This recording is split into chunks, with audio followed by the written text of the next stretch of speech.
thank you for showing up to what is going to be a fantastic event today. I am sure of it. Focus on the future, a look at modern SDR management. I am going to host the event today. My name is AJ Alonzo, as you can see in the lower part of my Zoom screen there. I head up marketing here at demandDrive, and we as a company focus on helping organizations build and scale successful sales development functions. So we know a thing or two about managing SDRs here. And the two people that I have on the webinar know a thing or two as well. So I'll give Tad and Steve an opportunity to introduce themselves, but I just wanted to go through a little bit of housekeeping first. We've got Alex Ellison sort of moderating everything in the background. He's going to be managing the chat for this. So if you guys have questions or if you want to get clarification on anything, he'll be there to help out. And then we will have some time at the end for Q&A. So if you have questions there, he'll be able to handle that towards the end of the event today. And then this is obviously being recorded. So if for some reason you have to pop off early, or if you want to send this to someone after the fact, like we'll be able to send that out your way. I think that's it for housekeeping. This is pretty straightforward. It's going to be a discussion with Tad Bustin and Steve D'Alessandro. So Tad, I'll let you go ahead and introduce yourself first. Tell the people about you. Awesome. So yeah, so as AJ so eloquently stated my name is Tad Bustin. I've been working at demandDrive for almost 5 years, coming up 5 years this spring. I'll probably get into this a little bit when we talk about, just overall like my experience managing SDR teams and stuff like that. But when I originally joined demandDrive, I was an SDR. So definitely like I've seen, a lot of what it takes, when it comes to like motivation and, what really drives someone to want to perform better and like how career goals impact that, stuff like that. And actually, it's funny enough, Steve was one of my first managers at demandDrive. So back together. Yeah, definitely got some good experience seeing a great manager like Steve work with me. And then eventually transitioned my role from an SDR to a team lead, to a junior project manager, to more traditional SDR manager, to working with, SDRs, ISRs, bunch of different functions to build really top-notch sales development programs for our clients. So definitely been a cool, sort of process and development over here at demandDrive, and excited to kind of share some of the key takeaways I've learned over my journey with demandDrive. Awesome. Steve, what about you? Yeah, so Tad, AJ, thanks for having me today. So yeah, I've worked with Tad, AJ for a few years while I was over at demandDrive. Recently, I've joined the team over here at Rapid7. If you're from the Boston area, you're probably familiar with the name, a leader in the cybersecurity space. So recently joined the team, and I think for me, part of the thing that keeps me going as a manager in this space, and looking at sales development from a holistic view, is seeing people like Tad kind of grow and develop. Tad came in and was an eager SDR to get promoted, and now he's one of the top kind of leaders at demandDrive, which has grown quite significantly over the last few years. So I'm always motivated by seeing someone continue to grow in their careers, and over here at Rapid7, which again, I'll get into in a little bit, is our career path, and the fact that we're always looking at, the next step and next promotion for our SDRs and our AEs across the sales org. So happy to be here today. And yeah, thanks for having me, guys. Yeah, I'm excited to have you both here. Steve, you started out as an SDR sort of as your first kind of like career SaaS job, right? Yeah, that's correct. Nice. Yeah. And obviously I started out as an SDR as well. I've been at demandDrive since 2013 at this point. So similar to Tad, I was an SDR before moving into marketing. So former SDRs on the webinar today, all now leaders in the sales and marketing space. So it's cool to see that the role itself is leverageable in the sense that like you can build those skills like we all didn't move into something else. So you both touched on this, and it's the question that I want to open up the webinar with. The idea of motivation and sort of getting the most out of the reps you have on your team as that manager level position. And Tad, I'll start with you because you introduced yourself first, and because I just feel like starting with you. We know that SDRs don't come in every day just to get a paycheck. They all have their own reasons for why they're doing the job. In your case, it was mentioned that you were eager to grow and you were hungry to sort of move up the ladder and improve yourself as a manager. Somebody else might literally be motivated by making as much money as possible. You don't know. So I'll ask you sort of how you've done it, and really what are the most effective ways to tap into each individual person's motivation and get the most out of them as they're in the SDR role. Yeah, I think what you kind of tapped into there a little bit is just like the importance of understanding the reps that you're working with to build a program, or build, towards any sort of goal together. It really is like that one-to-one connection to kind of understanding like what is their long-term trajectory. There are people who do come in and just want to make as much money as possible, and that's totally fine. You kind of love to have those guys on your team because they're out there every day to crush it. But sometimes like even it's not just to earn a paycheck.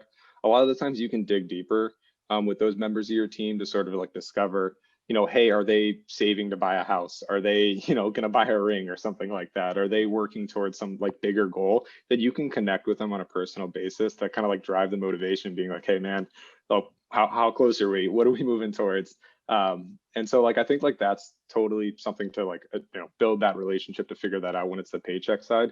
But then like someone like me, like you said, like I very quickly kind of learned that like, I love sales and like how data driven it is and how like it's really, your name on a leaderboard and it's competitive, it's fun like that. But I also knew that I really like the strategic elements of it. And I wanted to sort of like say, hey, how do I build this for other teams? And how do I sort of like leverage this into a more leadership position, which is awesome too. So figuring out the reps on your team who might want to take on some additional responsibilities, might want to, learn a little bit of like, hey, how do I build this dashboard? Hey, how do we sort of like build a contest that really motivates people, and bringing them into that like strategic process, hugely important. And then the AJs of the world, like obviously you came in as an SDR, but sales is such a fundamental skill that teaches you so many things in life.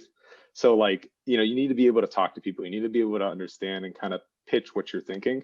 But that can be leveraged to become the director of marketing for demandDrive. Like our director of recruiting, same sort of story. Our director of training, same story. And I think those are such cool stories. So it's really figuring out what drives the person on your team and how do I leverage that into making the most productive team environment possible. Sorry if that was a bit of a ramble or pass. No, it's great. I think you bring up a good point about like the leverageability of the SDR role and sort of understanding that not only do you know that, but how do you communicate that to the rep and let them know like, hey, listen, you can do whatever you want with this role. Let me help you get there. What are you working towards? See, what about you? How do you sort of tap into that motivational side of things? Yeah, no, absolutely. I agree with everything, Tad, you said. And just to add to what you said, AJ, is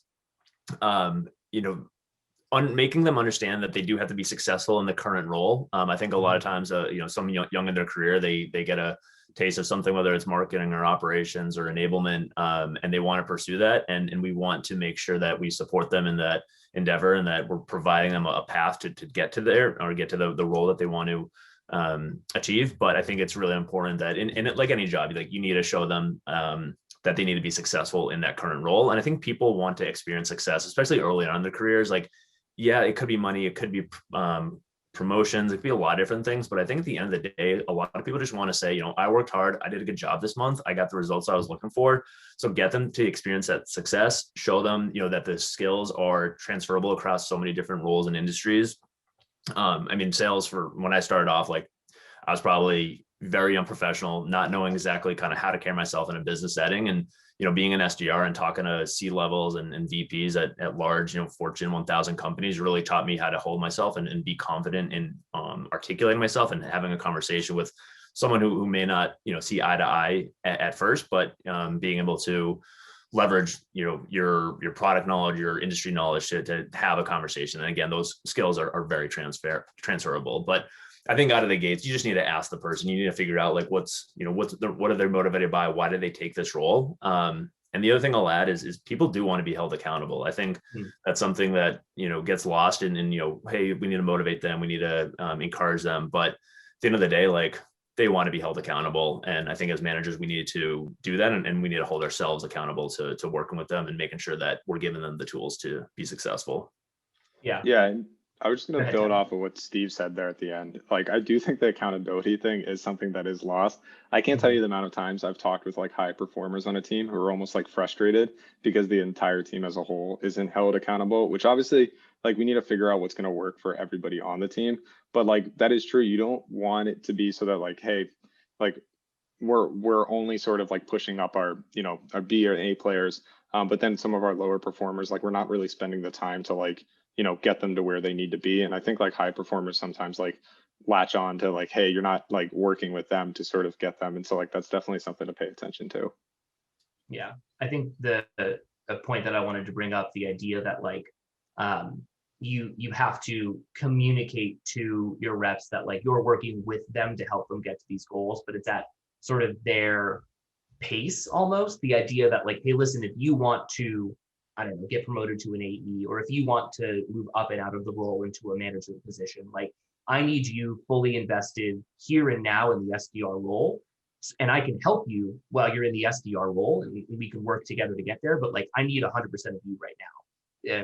One of the, I guess like general inspirations for this entire webinar itself is a blog that Alex, who's moderating this webinar, wrote a while ago about the sort of 3 I's of a lot of SDRs, that they're immature, inexperienced, and idealistic, which kind of paints them in a bad light. I think SDRs are great. It's BDR Appreciation Week. But it's true, like a lot of reps who sort of start out, they are inexperienced. They do have some pie in the sky ideas, and they might not be the most mature, like Steve, you had mentioned. But if you can help them sort of get to where they want to be, and they can fully invest in the time that you're with them, then that's where you see a lot of success. Not as much of like the hands-off sort of management stuff that a lot of people are, I think, experiencing today, where it's just coaching numbers and making sure that they're hitting quota. Like you got to go beyond that. Actually, a good point brought up in the chat here about weekly one-on-ones. I know you guys, you're talking about communicating with your reps and sort of understanding motivation, what really drives somebody. Is that something that you sort of pepper into your one-on-ones, or is it like you have separate meetings about just career development outside of like measuring pipeline and other like work-related things? Yeah, Ted, if you don't mind, I can start with that one. So yeah, over here at Rapid7, we're lucky to have leadership very bought in and invested in not only pipeline development, but career development. And I believe they go hand in hand. I think when you're meeting with an SDR on a one-on-one to talk about, metrics, how they're producing, accounts they're getting into, all of that, I think it's just as important to develop their soft skills. So we have a kind of a whole career development track and document that allows the SDRs to go in, see what feedback their manager is providing, and then follow up the week after. I think the other thing I'll mention is that people like try to overcomplicate and over engineer the one-on-one. And I think it's simple. I think the main thing you want to do is have key takeaways from those one-on-ones and follow up. Follow up is a thing that gets lost across a lot of managers, and giving the SDR a set of marching orders and then forgetting to ask them on that next one-on-one how the conversation with the account executive went, or how the conversation with the prospect went, whatever it was. So making sure that we do follow up and that there are kind of key takeaways and action items coming out of it. But again, just going back to the whole career development aspect, like it shouldn't be mutually exclusive. We should be able to build pipeline, hit quota attainment, see results, have the SDR experience success, but also feel like they're developing soft skills that will play out in the long-term career development. And I do think like a lot of those early conversations with new members of your team, they really do pay dividends later if you cultivate a relationship where like your member of your team feels comfortable talking to you about their long-term career goals. Like I think it's a good thing where an SDR might come and talk to you about like, hey, I'm even entertaining a move within the space to a different company and stuff like that. Or like say, hey, I want to go be an AE. Like demandDrive is a great example where like we build out sales development teams for a lot of software companies. We don't have AE roles internally at demandDrive, but obviously a lot of people here, are interested in that track because they're in sales. And so like having that relationship where they're like, hey, I'm interested in going to be an AE for another company. How do I get there? So like building that sort of relationship where they feel comfortable to talk to you about that stuff, that might not exist and be talked about in every one-on-one, but that they feel like, hey, I can drop them a Slack, I can send them an email, give them a call, shoot them a text. That I want to talk about what I'm thinking for my career. Yeah, and I think it's almost like it's got to be baked into the culture of the company to a certain extent, because a lot of times if you think about sort of like the role of an SDR on a team, you expect them to churn after a certain period of time, like 14 to 18 months, whatever it might be. And it's almost looked at as like an inevitability that they're going to leave. So it's not really talked about in terms of like, what's my next step? A lot of times the SDR themselves kind of go off on their own, look for AE roles at different companies. They don't really communicate that with their manager because it's almost seen as like this is going to happen no matter what. So why would I like, I don't know, talk with you about it? Or like, it's almost seen like you're losing a rep. So now I have to backfill that. That's going to cost extra time and money. So it's a burden. But Tad, you bring up a good point where it's like, this could just be a benefit for everybody. If you have a culture that supports reps who are looking to move up and out of the role and you build that, I think that there's benefits throughout the entire process. You're probably going to attract better candidates. You're going to have better alumni. Like it just looks better overall for you rather than kind of taking that standard approach like I was talking about. Totally. Well, so I'm going to actually jump ahead. So Alex is aware of this, but there's a question that I wanted to ask in regards to some of those one-on-one meetings and sort of like the leverageability of skills that we were talking about. So you guys mentioned sort of how important it is for you to, as a manager, connect with your rep and understand that. But like, do you have any processes or actual like tips for someone who maybe doesn't have this built into their company? I know, Steve, you have a whole program built out for it. That's a bit of a big endeavor for someone to take on individually. But like, if you're just an SDR manager and you have like 4 reps on your team and you're the whole sales dev function, what advice would you give to someone in that role to start building out sort of this idea of internal career development and helping reps get put on the path that they want to go down?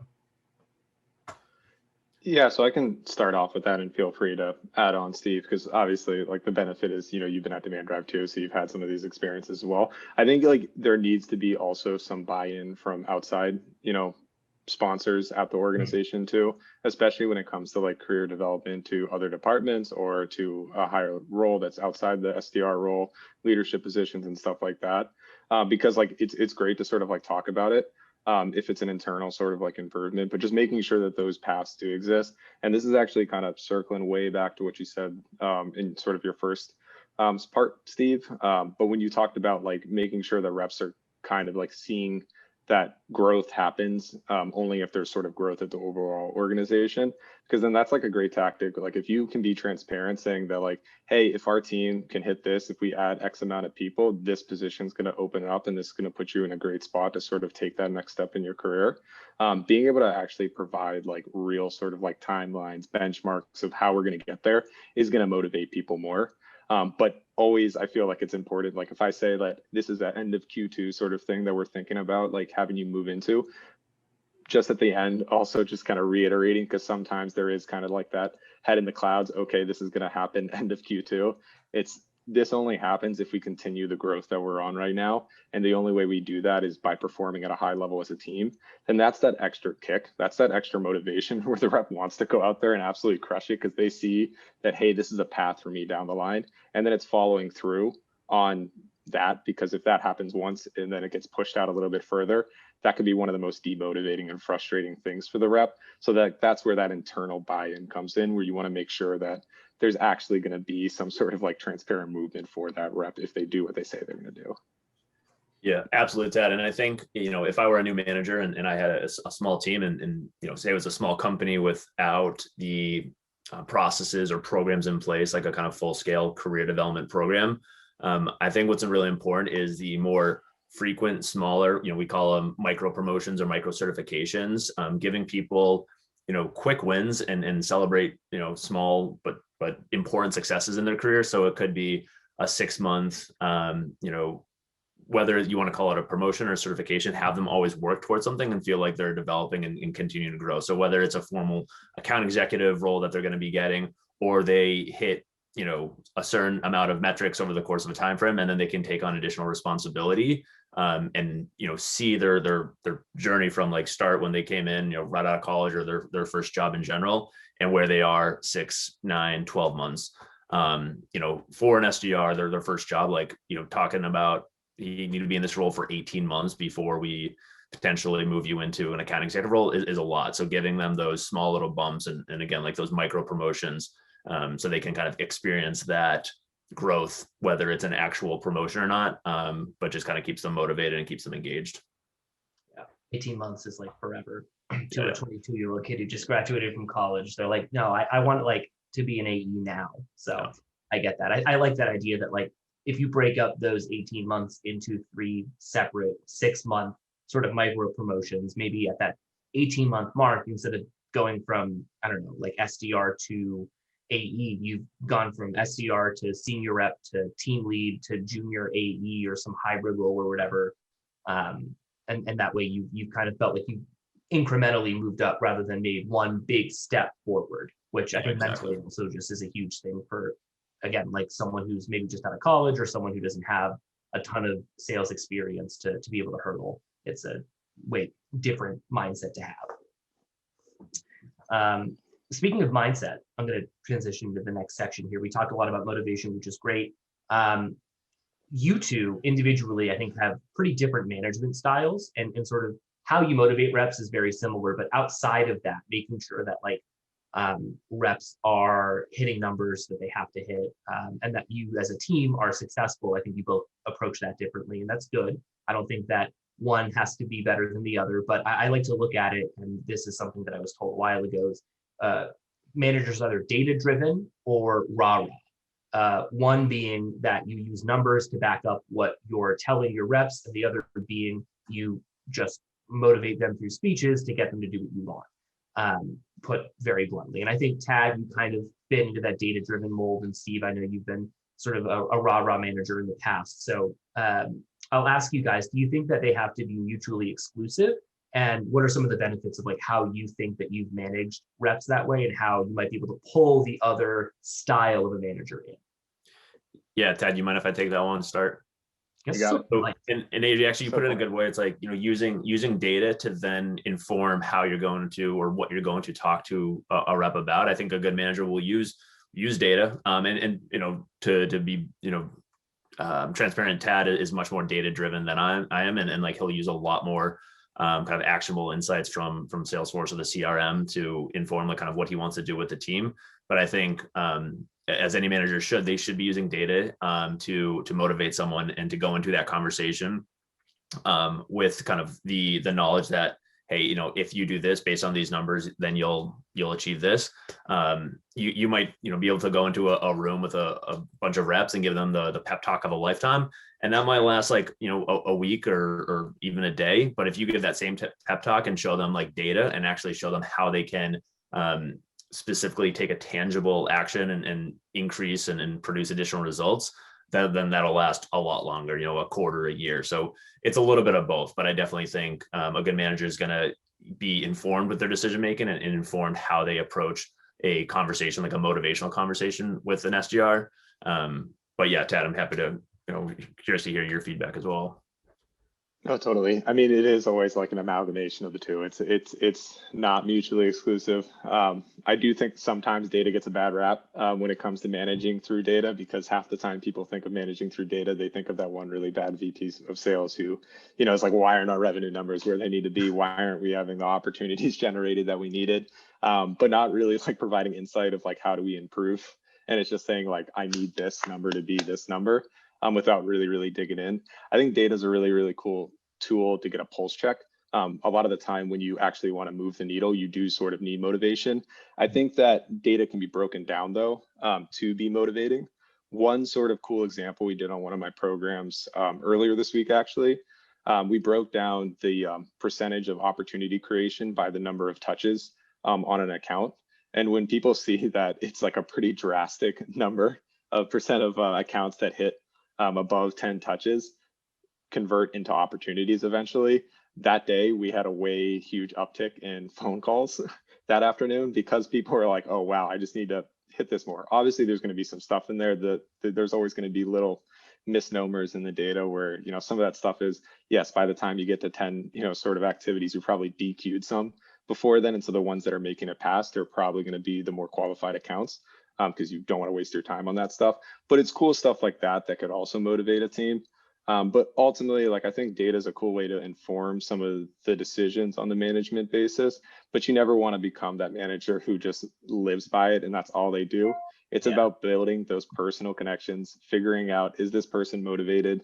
Back to what we said at the start, are they motivated by a paycheck? Are they motivated by career sort of progress through leadership? Are they motivated by, maybe learning more about sales so they can transition to marketing? And figuring that out, and then having those one-on-one conversations to try to get them to say, hey, in order to hit that goal, like we need to do X, Y, Z. Yeah, I think you brought up a good point. The idea that like, and this is epidemic's not the right word, but it is pretty sort of rampant in sales right now. The idea that like you can sort of waterfall your way backwards based on specific metrics. Like if you need 8 qualified meetings a month as an SDR, and that means the numbers shake up to you making 75 dials because that equals X amount of connects. Then managers are going to manage to that number of dials. Like if you don't hit 75 dials today, it was considered a failure. But that's in Tad, your point, using data sort of negatively to try and motivate someone with a metric that doesn't actually move the needle for them. Whereas if you dig a layer deeper and you maybe look at something that isn't like a vanity metric, like a dial or a connect, or even like a pass lead, but pipeline creation by number of touches, that's a great example. Digging to that extra layer helps you find something that could motivate somebody in a way that just give me more dials can't. Totally. And it's even more helpful on especially smaller team sizes if you can make it individual, because obviously there are going to be people who are, the phone warriors who get their opportunities through connecting with people on the phone. And then there are people who just create kick-ass custom emails and, get to people that way and are able to connect over LinkedIn or, just atypical touches that, people wouldn't think of. And so it's figuring out like, hey, what's a sort of metric that really shows success for this individual, and then managing towards that a little bit. It doesn't always pay to like have that management be like vocal about it, but just talking with them about like the strategy. You don't want to talk to them like they're a calculator. You plug in the right things and it pops out what you want. You do want to have the conversations of being like, hey, you're doing great with this sort of thing over here, but I've actually seen, you do a little bit less of this activity, but your conversion rate when you write these emails is way better. Maybe we can spend a little bit more time working on these email templates and like getting those out. Yeah, and I think it's also important to allow the rep or the employee that you're managing to come up with the problem or the gap that they're seeing themselves, and I think they'll have more buy-in. The fact that they identified it, maybe with your help, like you probably as a manager already saw that, here's a gap in their process, but allowing them and talking through that with them so they can come up with it on their own is gonna be a lot more powerful, and they'll probably remember that and take that to heart in a positive way a lot more than if we just say, hey, by the way, you're not converting on your response rates because you're not including a call to action in your emails. Having them call that out and talk with you through that is definitely important. And I think there was another thing I was going to mention regarding leveraging or trying to do the waterfall effect. I think, Tad, you made a really good point. I think a lot of managers do that. And I think it's a good exercise to run through in terms of like, hey, we need to produce X pipeline by the end of the quarter and kind of back our way out of that number. But, I think it's been proven wrong so many times. Like I have an SDR here that is constantly overachieving on the quota. And it's a different approach than I've seen it. It's heavy LinkedIn touch points. It's a lot of cold calls, not many emails. And it's kind of in quick spurts of like, a lot of activity one week, give the prospect a break, ramp it up another couple of weeks down the road. It's still the same number of touch points. It's still generally the same format of reaching out to somebody or the same medium, but it's in a different process. So I think I'm a big fan of testing new things and allowing your team to try new things, even if you don't think they would work. I've been proven wrong a million times in my career of something that I did not think would work and did. So, definitely letting the team test out new ideas, new outreach, mediums or messaging is super important, as long as you have a way to measure it and try to replicate that and scale that across the team later. Yeah, I think that's really important what you just said, like encouraging and sort of empowering your reps to test and figure out what works for them is great. But none of that makes any sense if you don't have a dedicated process behind it and sort of like a base foundation to work off of. If you just let them do SDRs do whatever. I mean, I was guilty of it myself. I would try things and then see nominal results and try to run with it. But like if I didn't build a process myself as an SDR, or my manager didn't like enable me to run that against sort of a standardized call cadence that we had, for example, then it's a flash in the pan. It's not sustainable, and it's something that works once or twice and then never again. So I think that's also it's a good point that you brought up. Data we've covered. I think we all understand that data is incredibly important as an SDR manager to leverage and use that to motivate. But right now, and maybe you're watching this webinar 8 years in the future. Who knows? We're in the middle of a pandemic and we're all working from home right now. And I know a lot of organizations are finding it difficult to sort of replicate the motivational energy and sort of camaraderie and celebratory nature of the SDR manager role while remote. Obviously, we have access to tools like Zoom, what we're using right now, and plenty of teams have Slack. But I'd love to hear from you two how you're sort of attempting to replicate that sort of bullpen energy, as it's called, from home, and maybe some tips for others out there who are struggling with it. Totally. Yeah, I can take that one. So I think it's not relying on tools like Slack sometimes for just back and forth messaging. Yeah, no, hot take here. I think it is, I mean, tools like face-to-face meetings with reps are going to go so much further than even if you could get the information really quickly over Slack. At least for me, I found that having that face-to-face meeting, you can get the information conveyed a lot quicker and get the information you need much faster too than going back and forth and maybe there being some sort of miscommunication along the way. I think as far as like motivating the team, there's still a lot of really, really cool things you can do online with everybody at home. If anything, like I feel like people feel almost a little bit more at liberty to make mistakes. There's definitely been some times where I feel like newer reps on a sales floor sometimes feel uncomfortable. And so being at home can almost be like a way to mess up and be okay with it. But you still want that energy of like, hey, we're gonna do a call session together. So like leveraging Zoom to like get all the reps on the phone together, make calls back and forth. You call, I call, you call, I call. Let's talk about that. Do war rooms where you talk about objections, and say, hey, like, how would you respond to this? Having a senior rep on there can tell you how they were successful. Someone hears that and, oh, he said it like this or she said it like that. And now I feel so much more like I want to steal that phrase and use it in my pitch. Like that's still so fundamentally important to like the sales process. So I think like those things are totally important. And then I also feel like the camaraderie of a sales floor is something that's tough to replicate when you're not there, especially because there's so many of those like quick little conversations, when you're going to get coffee or there's water or whatnot. So replicating those are hugely important too, and not just focusing on only the sales efforts. So like some stuff that we do is not to plug a random app here, but I love to use this one app called Random Coffee that gives like the beginning of every week just a pairing between different people on the team. And then we just have it, hey, meet up 5-10 minutes at some point just to talk about anything. Try not to talk about work and just kind of socialize that way, happy hours, things along those natures. We've done trivia, stuff like that is so important too, because you want to know your coworkers, especially a lot of people have started during a pandemic. And so they haven't really gotten that personal bond with everybody. So that's like almost as important to me as that, sales side of it too, with like the Zoom calls and the war rooms and all that.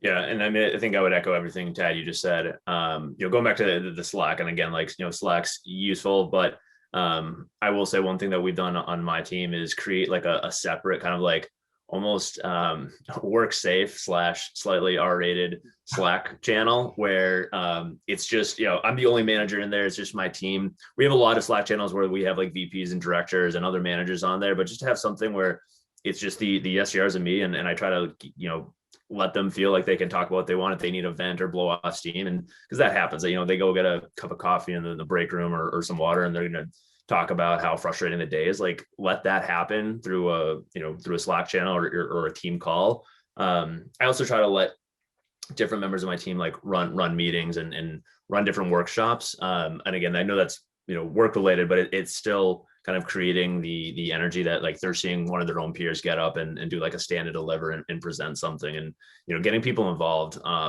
in all different kind of facets, whether it's like making sure that if you do run a morning stand up, you're calling on random people every single day, so they're not kind of hiding behind that Zoom screen. And Tad, it's a good point. I mean, I think like we've all experienced Zoom fatigue in the past, and I've been trying to come up with different ideas of ways that you don't have to stare at a screen but still interact with other people. And I don't have a good solution in place right now, but I know there's some things out there. There's like a program called Secret DJ where basically, you send a list of questions or a list of facts about yourself to your manager, like the rep would. And then following that, you send a few songs that kind of, represent you. And then you send that out to the team and people just guess. It's just a fun like thing to do to get people thinking about stuff besides making that next dial or getting, hung up on by that next prospect. So just different things to like keep the energy light and keep the momentum going a little bit. Totally. No, I love that. The remote work sort of like culture industry that's popping up with different ways to connect people when we're all over the globe. Yeah. Yeah, I think the biggest point that I took away from both of you in this sort of with that question is proactivity, and sort of like you understanding that it's, as a manager, you kind of have to be that individual to ensure that the energy and culture doesn't just die when everyone goes home. Like, you need to make sure that you're keeping everything together, either through apps or like random coffee and a secret DJ or whatever, or like making sure that you're just actively calling out people who might be able to hide behind a screen. The proactivity of the SDR manager really is instrumental in making sure that stays active. Proactivity is the next topic I wanted to talk about. A lot of managers have experienced, this is a question that we got from somebody before the event, but the idea that like, as a manager, you're seeing the performance of every rep in your team, and every once in a while you'll notice someone who's kind of just like going through the motions, and they're just like doing the job to do the job. They're not really progressing like you want them to, and they're not really like speaking up and asking for any help. So my question is, how would you address that? How would you like take that situation, someone who isn't really actively trying to better themselves and be a member of the team, and encourage them to either do that or like meet them in the middle? Like, how would you handle the situation? Yeah, I think from my perspective, it just starts with an honest conversation and being transparent and upfront, and giving that direct feedback. I think like, one, that the rep's going to appreciate it and might call it out and be like, yeah, like honestly, this role is not right for me anymore. And that's an easier conversation than just trying to figure out what's going on and never talking to them about it. But also trying to get them to acknowledge that some sort of behavior has changed. Like, their first 6 months, they were like the top person on the call report, or they were the top performing SDR. They were constantly going to you with questions and engage and talking during team meetings. And then all of a sudden that dropped off. So getting them to acknowledge that some sort of behavior has changed, and which is why you're bringing it to their attention. Obviously the goal is not to get to that point though. So yeah, I mean, I think it starts with just having that conversation, but I also think it can be prevented by something that we've rolled out and we've had in place for a little while, but they're definitely top of mind for Rapid7 in our organization right now, is individual development plans. And this is not like a high level career plan. This is not a performance plan. This is like, hey, you're an individual. Tad Bustin, here's your development plan. You write it. We give them a format, a little bit of structure, but it's nothing that the manager puts any writing into. This is your individual development plan. You tell me where you want to go. You tell me how you're going to get there, what kind of key strengths and focuses you want to work on. And I can provide resources or coaching and support to get you there. So I think, those development plans do go a long way, especially if they're catered to that individual and that person. No, I think that's a really, really cool idea. And definitely something I might like steal a little bit and try to implement on some of my teams. Yeah, I'm just like scribbling over here. No, I think, yeah, Steve, I think you nailed it with a lot of that stuff. I mean, it's a tough, conversation sometimes.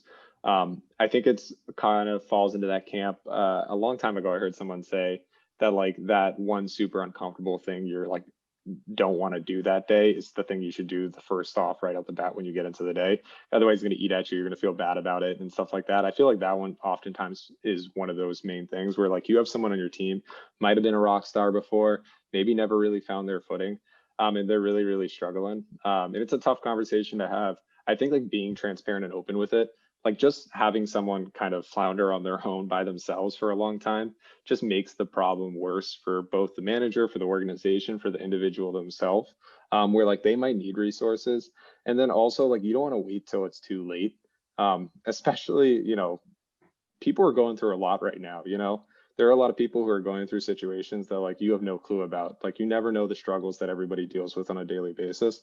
And so like early on in that, someone joining your team and stuff like that, building a relationship where people feel comfortable talking to you about, some of the stuff going on, that can help too. But again, it's not like a mandatory thing. Obviously people can be private about whatever they want, but just trying to connect with them on a little bit more of like a personal level can go a long way.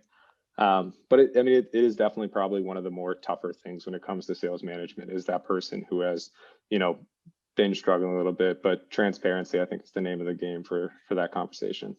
Yeah, I guess, and one other thing I'll add to that, Tad, is like, I think just to get in front of, like, it doesn't be every single week, but like at least a couple times a month before you start going into, one-on-one stuff or even team calls, like just ask, how are you doing? How's everyone doing? Yeah. And then like not work related, not like how's your month going in terms of your quota, but like how's everyone doing? Like, you guys okay? Like, let me know if you need anything. Like it does go a long way. I always appreciate that when my managers and directors would ask me that, especially, more than ever, working remotely and during this pandemic we're going through. So just like, how's it going? How's it, how are you doing? Really goes a long way. And then sometimes, they'll open up and say, hey, you know what, it's not a good week for me. I'm doing X, Y, and Z. And then at least you have a little bit of understanding of kind of the world they're living through, and seeing if there's ways that you can help them. But yeah, definitely just kind of asking that question goes a long way. Totally. And I feel like sometimes it's tough when like there's a million things going around. You might be really, really busy. But like one of the things that I think managers should avoid doing is like only asking for deliverables when they reach out to members of their team, or like only asking for like status updates and stuff like that. I think like a lot of the time you should, be sort of, informal, just chit chat a little bit on those one-on-ones when you kind of open it up. Check in with how they're doing. Also, like via Slack too, like not immediately being like, what happened with this account, where are we? Oh, like, can you get me over the status updates for this? It should be like, hey, how's it going, man? And just like open it up, go back and forth a little bit. Sometimes obviously like need to move quicker, but like that shouldn't be every single time. Yeah. I mean, these are people, right? Like, you're a person dealing with other people. It's nice to think of them as people with feelings and emotions and lives outside of work that you have to consider when you're managing them in some capacity. Awesome. Well, I do want to kind of wrap everything up with this final question. You guys have given some really good advice, in my opinion, for managers who are currently, in charge of a team of reps. So this is sort of like a scenario question. I know both of you aren't in this specific scenario, but let's just say you're like a newer manager, or you've just inherited a team of SDRs. Maybe they're a bit more green than your typical rep. You don't have anyone there that's been, a rep for like more than a year. What tips would you give to that person to help them let their team see success early on, and sort of encourage and empower them, like we were talking about, to sustain that success over a longer period of time? Like, big overarching tip that you can give to someone in that situation.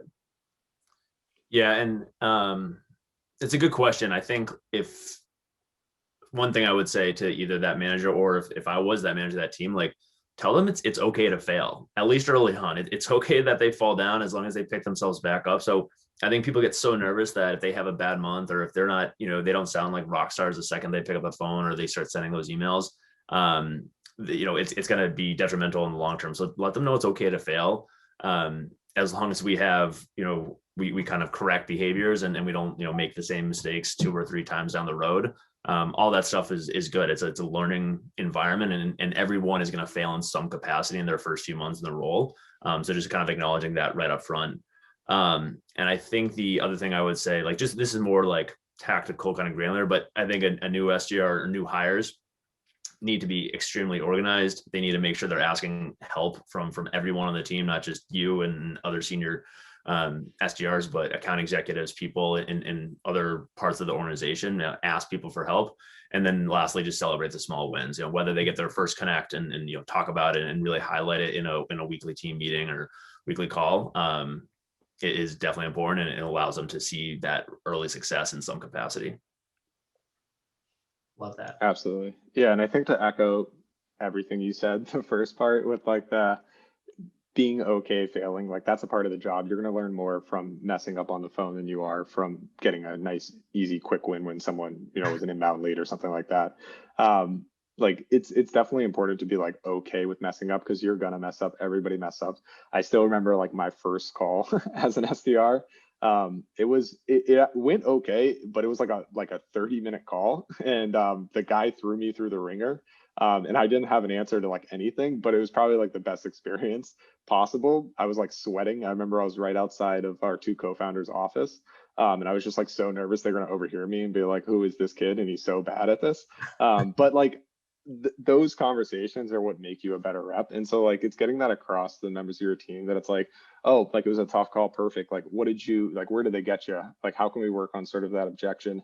And then also like when the early wins come, breaking it down with them and sort of like saying, okay, like what went right here? You know, working with the team like directly, you know, there is like probably a little bit more micromanaging that happens early on in a new SDR's career, because they don't know, you know, a lot of the time people entering the SDR position for the first time are new to sales, maybe just right out of college.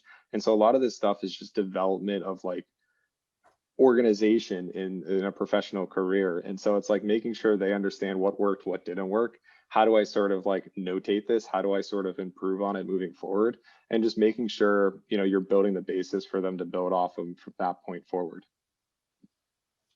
That's awesome. That's great advice. I love both of those answers.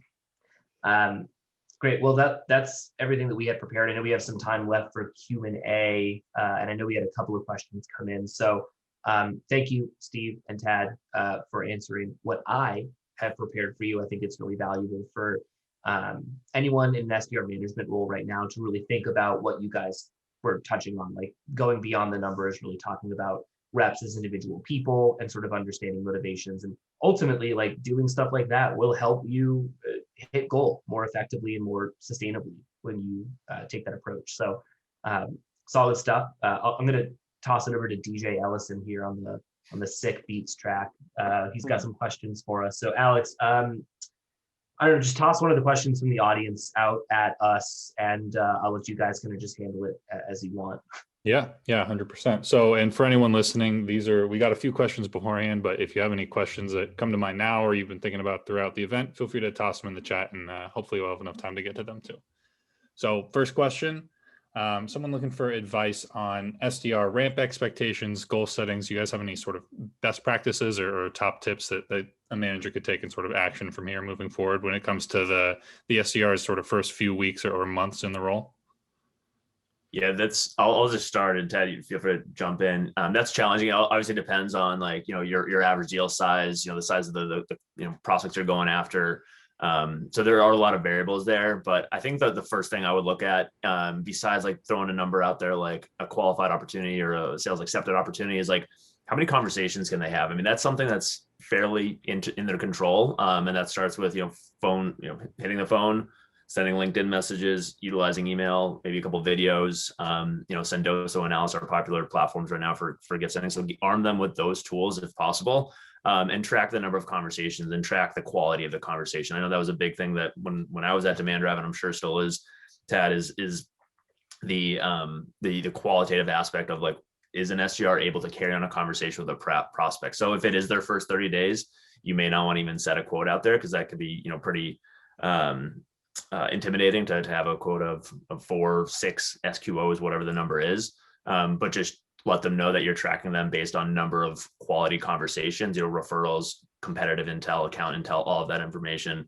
And then from there, I think it is good to have a slow but steady ramp. So going from, you know, 2 to 4 to 6 to 8 and whatever, you know, it's going to get you and your organization and your team to the pipeline and revenue goals that the company has is 100% necessary and crucial. But I think, you know, starting small and giving, you know, getting buy-in from your leadership team to allow you to have that ramp period for an SDR. And I think, you know, again, ballpark, I would say 90 days would be a ramp time. But Tad, I don't know if you want to have or have anything else to add to that. No, I think you know, at the beginning there with you obviously don't want to go into every sort of, you know, company that a SDR is working for, sort of the same expectations of what ramp actually looks like. You want to make an informed decision about that. And a lot of that does come down to like, what does the sales cycle look like? You know, is this a very transactional, you know, sort of product or service? You know, if that's going to be, you know, too tough to really differentiate before, take it a step back. What industry are you selling into? Like, obviously, like cybersecurity is probably going to have a very different connect rate than selling into property management or something like that. There's going to be a wide spectrum there. But I think what Steve said is totally important. The first month, I think the name of the game, it's not necessarily like creating a ton of opportunities right out the gate. It's having good conversations. It's getting the pitch down. I think a lot of the time you probably want to prepare any sort of like SDR, BDR with almost like different sort of accounts to go into. You have their target accounts, but then you also kind of have a reservoir accounts that maybe are a little bit less important, but are a great way to sort of sharpen their teeth with the sales process, with the pitch, to reach out to, maybe have a little bit higher connect rate, have conversations, figure out what the customer wants, iterate based on, you know, what they're saying is important to them, and then take that forward as they develop. I think like from there, you know, first full month after, you know, sort of their training month, then you can start like putting more expectations. Obviously, like I don't expect anybody in their second month. Sometimes you get rock stars out of the gate who are like already putting other members of the team to shame. But a lot of the time, 50 like ish percent or to 75% is something that I think is relatively fair, that is kind of my vanilla template. And then by the end of that first quarter on the program, then I'm starting to look at them as like, okay, like they're starting to get fully ramped. There's been enough time to absorb all the product knowledge. They've seen a lot of the objections. They've worked with the team. Like now I can start like, you know, checking them against how everybody else is performing on the team. Yeah, I'll even just toss my analogy in there. When it comes to ramp, I look at like the beginning, sort of Tad to your, and Steve, I think you even alluded to it, the time frame of like a quarter. Looking at that quarter as sort of like the opportunity to put together a puzzle. And the more you have conversations with those like lesser reservoir accounts, and the more information you sort of gather as an SDR, and the more you can sort of put the pieces together of like, how can I see success in this role? What do I need to do to overcome this objection versus this objection? Like all of that learning that you do in that first month is you finding the pieces to your puzzle. And then the next month is you putting those pieces together in a way that makes sense for you, so that by your third month, you've got everything kind of in place and set in front of you, and you can start getting to that like 90%, 100% of goal attainability ratio. So I do think that, yeah, it's a little quick at a lot of organizations. It does kind of totally depend on the industry you're in, like you were alluding to, Tad, but it is a little bit longer than I think a lot of people think. The idea that you can ramp an SDR in a few weeks, like sometimes that's just not the case based on what industry you're in.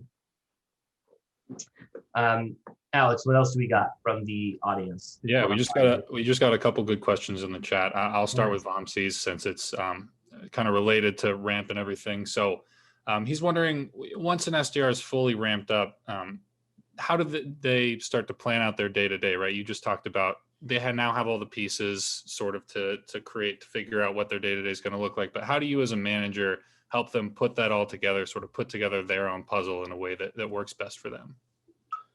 Yeah, so I'll hop in just real quick for this, since I did kind of self-identify a little bit more as the data guy.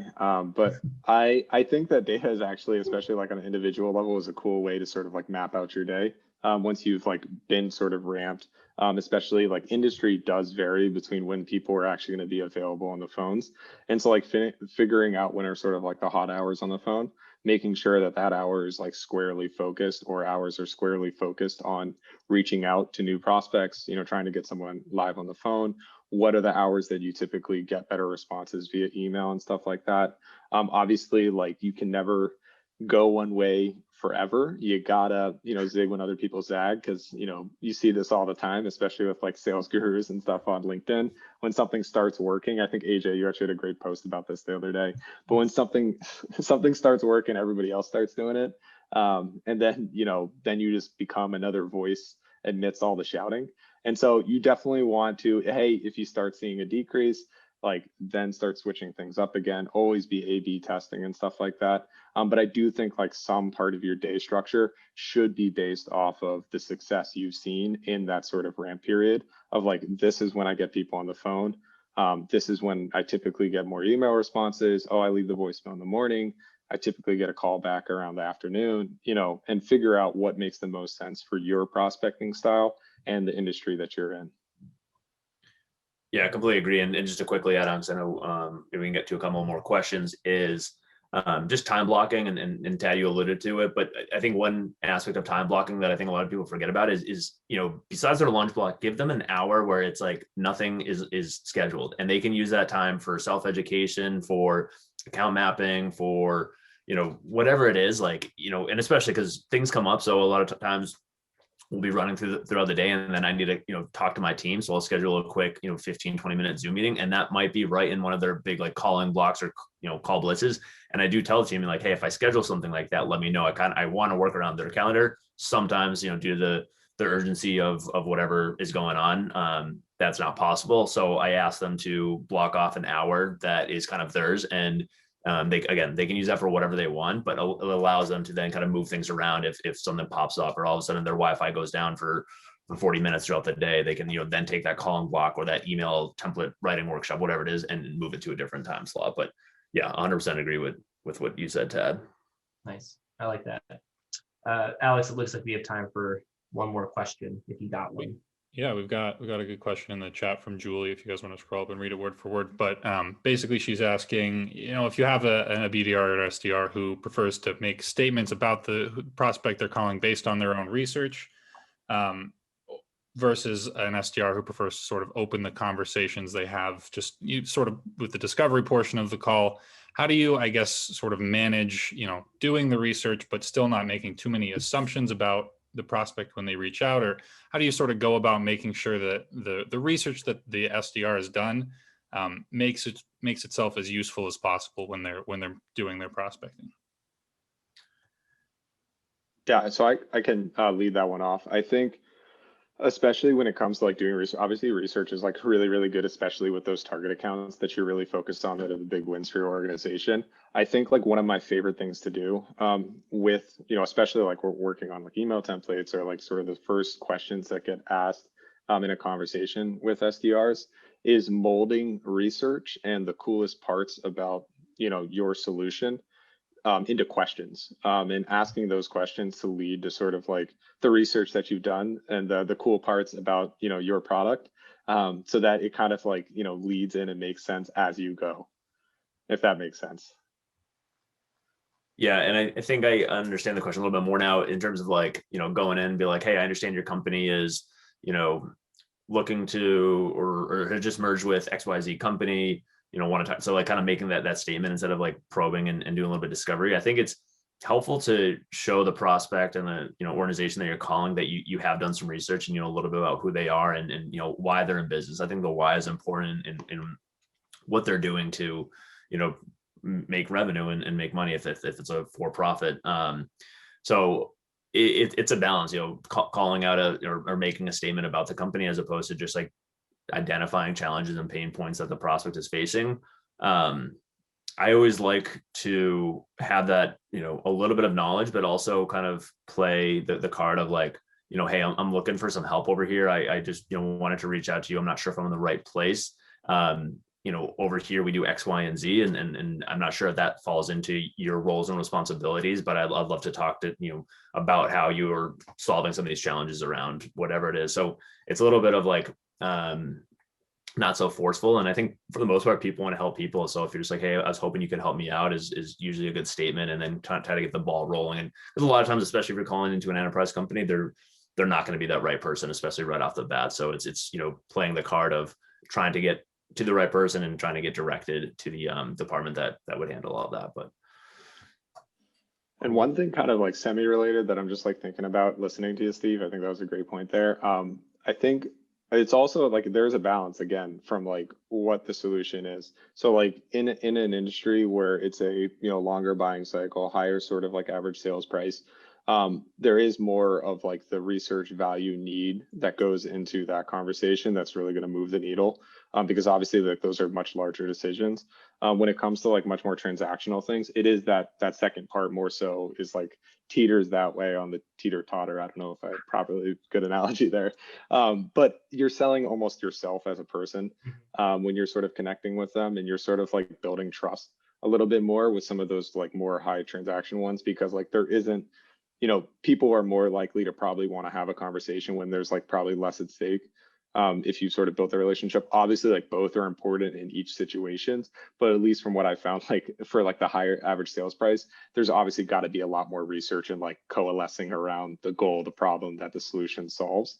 Where like transactional, you can like a lot of the time build a great relationship and get your foot in the door and move a lot quicker with those ones. Love it.